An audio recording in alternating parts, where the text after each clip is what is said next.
Դերասանուհի Իննա Խոջամիրյանը Ինստագրամյան իր էջի սթորի բաժնում նոր հոլովակ էր հրապարակել, ցույց տալով իր բնակարանը ու նշել էր, որ բավականին կարոտել էր այն։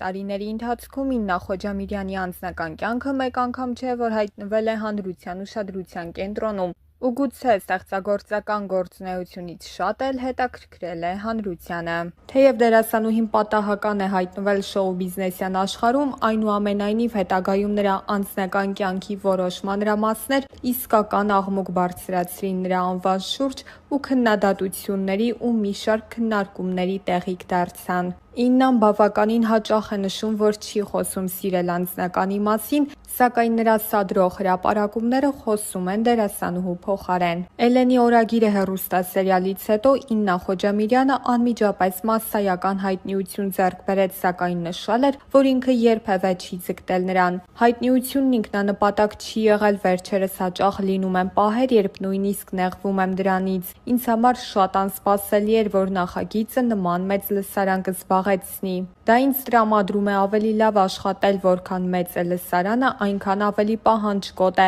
Պետք է ավելի գրագետ ու լավ մատուցես ամեն բան, այլ տարբերակ չունես, փոքր լսարանն էլ է պահանջկոտ ամեն դեպքում։ Որքան մեծանում է լսարանը, այնքան մեծանում է պատասխանատվությունը։ Էլենի օրագիրը հեռուստասերիալում Իննան 22 տարեկան հասակում խաղում էր 17 տարեկան աղջկա կերպար և հարցին անդրադառնալով նշել էր, որ դա իր մոտ բավականին հեշտ է ստացվել։ Մի հեշտ կետ կա, դու արդեն ապրել ես այդ տարիքը, կարող ես քեզանից ինչ-որ հատկանիշներ փոփոխել և դնել կերպարի մեջ։ Շատ ավելի դժվար կլիներ, եթե խաղայի 30-35 տարեկան կնոջ, որովհետև որքան էլ պատկերացնեմ հոգեվիճակը, ներկայացնել չեմ կարող։ Իսկ հիմա որ մեկս 16 տարեկան չենք եղել և ինչեր չենք արել։ Ես ի սկզբանե վստահ էի, որ Էլենն ուրիշ կլինի, իսկ ես առօրյայում ուրիշ։ Մտածում էի Էլենը կլինի տափակ կոշիկներով, սպորտային հագուստով, երկու պոչիկներով, արագ-արագ քայլող աղջիկ, իսկ ես հասարակության մեջ կլինեմ որպես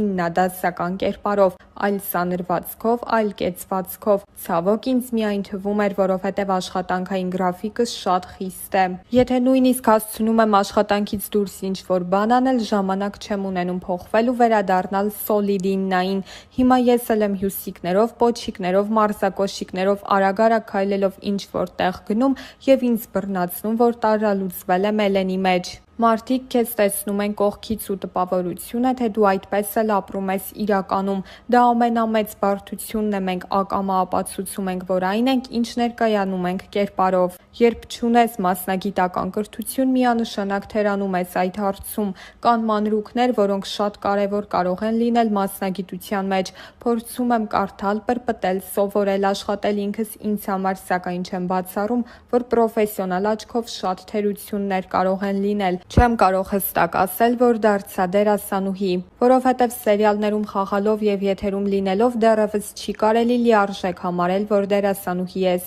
Ամեն դեպքում ես ամեն ջանք ներդնում եմ և աշխատում, որպեսզի աճ ունենամ։ Մի պահ մտածում էի դերասանական կրթություն ստանալու մասին, սակայն անիմաստ համարեցի հոգեբանի մասնագիտական բազայի հիման վրա թատերականում ուղղակի մագիստրատուրա ընդունվել։ Եթե մի օր որոշեմ սովորել, կսկսեմ զրոյից, առաջին կուրսից։ Միաժամանակ համաշխարհային պրակտիկայում կան պատմական դեմքեր, որոնք չեն ունեցել դերասանական կրթություն։ Շատերն են ասում, որ կարող ես ունենալ մասնագիտական կրթություն, սակայն չկարողանաս կերտել տարբեր կերպարներ։ Կարող ես և չլինել դերասան, սակայն կստացվի։ Հնարավոր է ինձ օգնում է իմ մասնագիտությունը, հոգեբանությունը, չէ՞ որ ամեն կերպարի կարող եմ մոտենալ մասնագիտական տեսանկյունից։ Մի քիչ կլինիկական դաշտ եմ տանում, սակայն այդպես ավելի հեշտ է ստացվում կերպարներն իրարից զատել։ Իմ ուսման 6 տարիների ընթացքում շատ մանրամասն ուսումնասիրել ենք մարդկանց տեսակները, ինչը շատ է օգնում։ Իհարկե, եթե ԻԲՆ շնորհք չկա, չի ստացվի։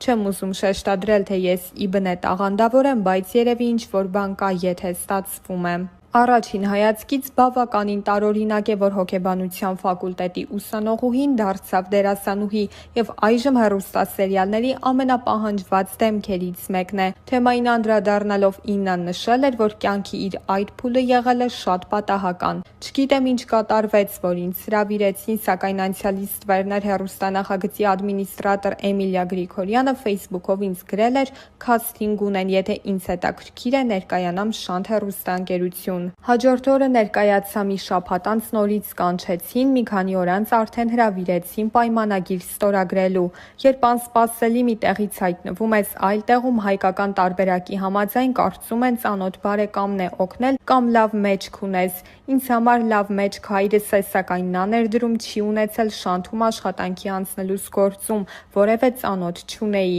Առաջին խոշոր ծանոթս Շանթում մեր ռեժիսոր Մհեր Խաչատրյանն էր, սակայն նրա հետ մտերմացա աշխատանքի անցնելուցս 3-4 ամիս անց։ Ռիսկի գնալու մտավախությունը մեծապես պայմանավորված էր տարիքով։ Կա տարիք, երբ չես հասկանում անելիքներիդ հետևանքը, կամ մի տարիք, երբ չես հասկանում սխալ ես անում, թե ճիշտ։ Շանթում հայտնվեցի անցումային տարիքում, 18 տարեկան էի։ Ռիսկի գործոնը որոշ չափով հասկանում էի, սակայն չեմ կարող վստահ ասել, որ լիարժեք գիտակցում էի հետևանքները։ Վրիպումներ եղել են և դերասանական առումով, և աշխատանքային։ Շատ շնորհակալ եմ այն բացառիկ մարդկանց, ովքեր հիմա իմ ընկերներն են, որ ամեն կերպ փորձել են ինձ օգնել, աջակցել ու սովորեցնել։ Իննայի ընտանիքում դերասաններ ու արվեստագետներ չեն եղել, սակայն դերասանուհին նշել էր, որ իր տաղանդի մեջ գուցե կա ժառանգական պայմանավորվածությունը։ Արվեստագետներ չունենք, դերասաններ առավել ևս, ընտանիքիս անդամների ու հարազատներիս մեծ մասը խորացած են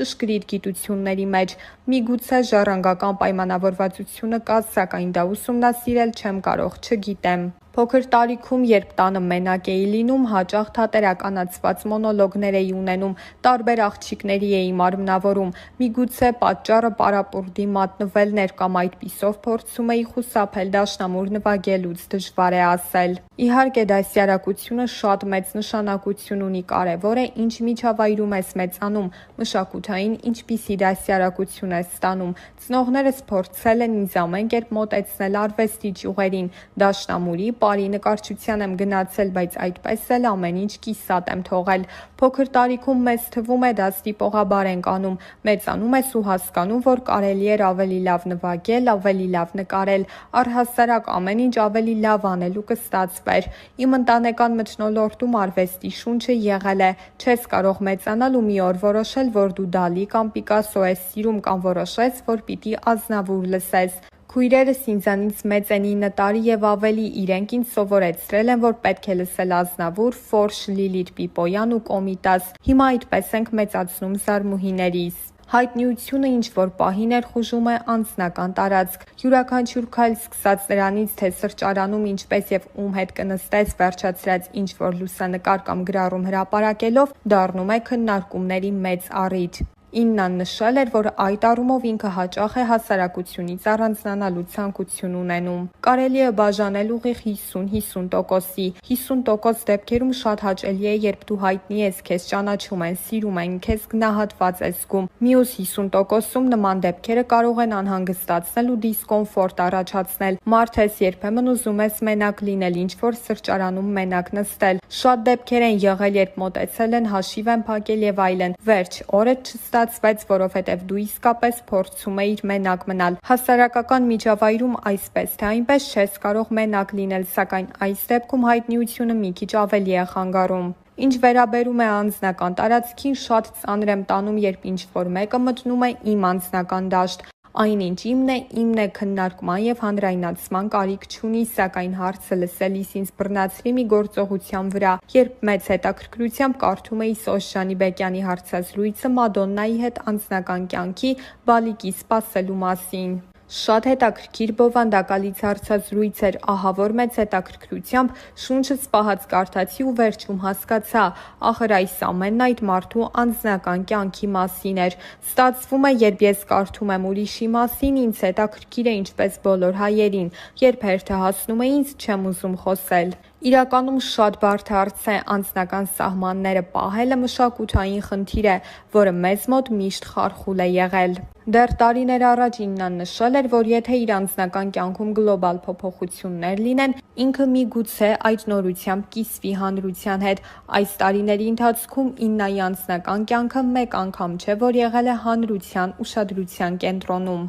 Նման հրապարակումները պատճառ էին դառնում նաև, որ Իննայի հասցեին շատ հաճախ հնչեին բացասական մեկնաբանություններ, ու այդ բացասականին անդրադառնալով դերասանուհին ասել էր. «Ես չեմ պատկերացնում մի կնոջ, որ բացասական կարծիքներից իրեն վատ չզգա ու սթրեսի մեջ չընկնի։ Տղամարդիկ էմոցիաների առումով ավելի սառն են, սակայն այդպիսի կին կարծում եմ չկա, որ ծանր չտանի անգամ թեթև բացասական կարծիքը որքան էլ սթրեսակայուն, հավասարակշռված ու կայացած լինի։ Շատ է պատահել, երբ կարդացել եմ բացասական կարծիքներ, ծանր եմ տարել, մտածել եմ։ Սակայն դրանք բացառապես կոնստրուկտիվ բնույթ ունեն, նույնիսկ անհրաժեշտ են, որովհետև երբ քո մասին միայն դրականն ես լսում, սկսում ես ինքնահաստատվել դրա վրա, բացասականն անհրաժեշտ է, որպեսզի կարողանաս քեզ բալանսի վրա պահել և քեզ հանկարծ չքաշի դեպի աստղայինը։ Ես չեմ ճանաչում մի մարդու, ով թերարժեք չէ, մենք բոլորս տառապում ենք թերարժեքությամբ։ Եթե կա մեկը, ով թերարժեքություն չունի, դա ևս հիվանդություն է։